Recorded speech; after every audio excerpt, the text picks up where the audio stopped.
Hello மக்களே! Sindhu Bhairavi new promo எதுக்காக இந்த மாதிரி எல்லாம் மறைச்ச சொல்லு, எப்படி அம்மாக்கு அது மாதிரி ஆச்சுன்னு சொல்லிட்டு கேள்வி மேலே கேள்வியே கேட்டுக்கிட்டு இருக்காங்க. இப்போ சொல்ல போறியா இல்லையா அப்படின்றாங்க.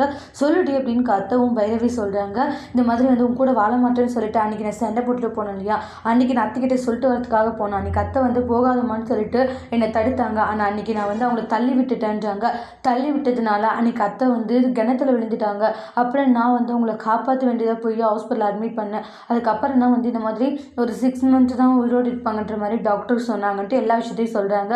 என்னை விட்டு பிரிவுன்றதுக்காக தானே நீ இவ்வளோ பெரிய விஷயத்தவே பண்ணியிருக்கன்றாங்க. இனிமேல் நீ அப்படியெல்லாம் கஷ்டப்பட்டு நீ அம்மாவுக்காகலாம் நீ இருக்க வேண்டான்றாங்க. இப்போவே நீ தாராளமாக போய் இந்த டிவோர்ஸ்க்காக தான் இவ்வளோ பண்ணுற அப்படின்னு சொல்லிட்டு அந்த டிவோர்ஸ் பேப்பரில் சைன் போட்டு பைரவி கிட்ட கொடுத்துறாங்க. இப்போவே நீ தாராளமாக போகலாம். நீ என் கூட ரொம்ப கஷ்டப்பட்டு தான் வாழ்க்கையை வாழணுன்ற அவசியம் எனக்கு கிடையவே கிடையாதுன்றாங்க. ஒழுங்காக இங்கேருந்து போயிடு அப்படின்றாங்க. அப்படியே பைரவி ஃபீல் பண்ணி அழுதுட்டு இருக்காங்க. சொல்கிறேன்ல, ஒழுங்கா என் முன்னாடி நிற்காது, இங்கேருந்து போயிடு அப்படின்ட்டு ரொம்ப கோவப்பட்டு சொல்லிடுவாங்க.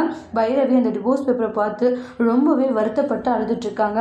இனி வரக்கூடிய பிரமோல பைரவி என்ன முடிவெடுக்க போகிறாங்க, இனிமேல் ஆறுமுகத்து கூட அவங்களும் வாழாமல் அந்த வீட்டை விட்டு போக போகிறாங்களா, இல்லை ஆறுமுகத்து கூட தான் நான் வாழுவேன்னு சொல்லிட்டு ஆறுமுகத்தோட வீட்டிலே இருக்க போகிறாங்களா அப்படின்றதெல்லாம் அடுத்தடுத்து வரக்கூடிய பிரமோல வெயிட் பண்ணி பார்க்கலாம்.